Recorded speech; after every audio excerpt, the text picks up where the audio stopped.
राज्यात नगरपालिका निवडणुकांचा धुरळा उडालाय। उद्या म्हणजेच 17 नोव्हेंबर 2025 रोजी उमेदवारी अर्ज दाखल करण्याची शेवटची तारीख आहे।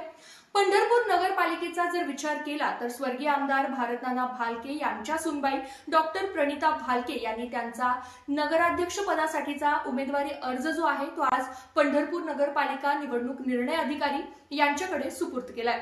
मात्र भाजपकडून अजूनही नगराध्यक्ष पदाचा उमेदवार कोण असेल हे चित्र जे आहे ते स्पष्ट झालेलं दिसत नाहीये।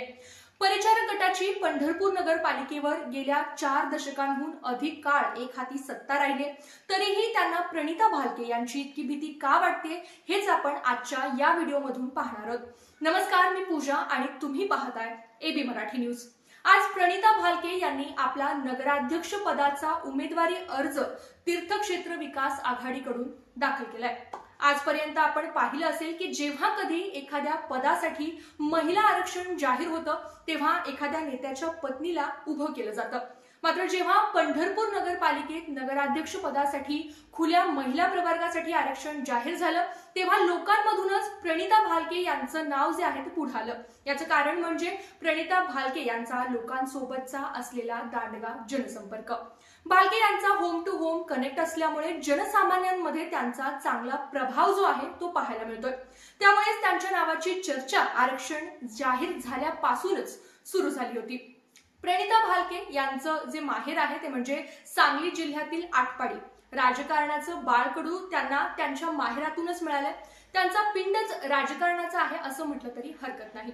2019च्या पोटनिवडणुकीत आणि त्यानंतर 2024च्या विधानसभेच्या निवडणुकीत भगीरथ भालके यांच्या प्रचाराची धुरा प्रणिता भालके यांनी सांभाळलेली पाहायला मिळाली होती। या दोन्ही निवडणुकांमध्ये प्रणिता भालके यांची जी भूमिका होती ती महत्त्वाची ठरली। दोन्ही निवडणुकांमध्ये पराभवाला सामोरं जाऊन सुद्धा त्या खचल्या नाहीत आणि त्यांनी आपला जो जनसंपर्क आहे तो आणखीन भक्कम बनवला। प्रणिता भालके यांचा सगळ्यात मोठा प्लस पॉइंट म्हणजे त्यांचं राजकारणी घराणं।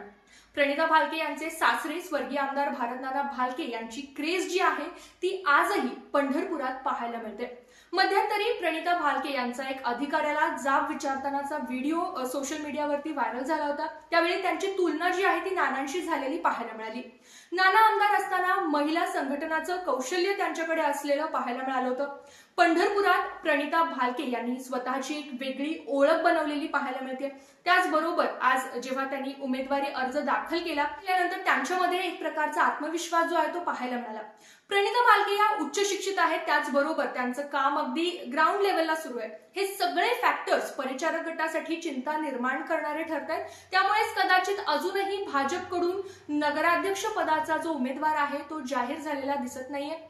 तुम्हाला काय वाटतं या निवडणुकीत प्रणिता भालके यांचे प्लस पॉइंट्स काय असतील ते कमेंट करून सांगायला विसरू नका आणि अशाच माहितीपूर्ण व्हिडिओसाठी पाहत रहा एबी मराठी न्यूज।